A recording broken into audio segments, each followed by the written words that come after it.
I guess I met Peter on a few occasions while I was doing my PhD, but Peter was he was up there, you know.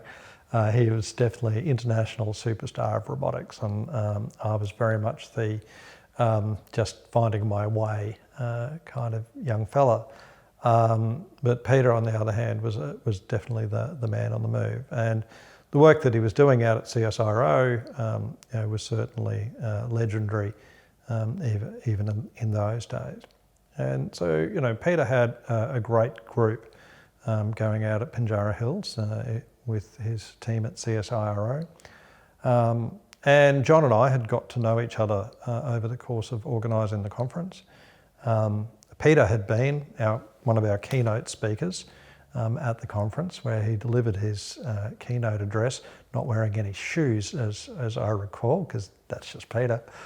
So I got to know Peter a little bit over that stage. And there was a real interest then around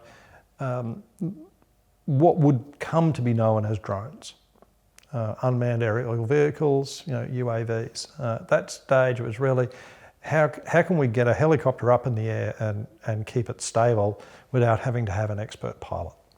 And that was the real idea. So John and Peter, you know, they were really good at building serious equipment.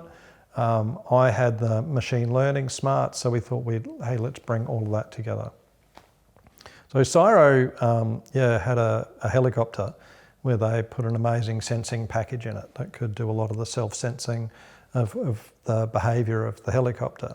And I recruited a student, Greg Buskey, to then use some of the machine learning ideas back from Corgi on, well, if you had an expert pilot flying the helicopter, could you get the machine learning algorithm to learn what the pilot was doing in reaction to the pitch and behaviour of the helicopter?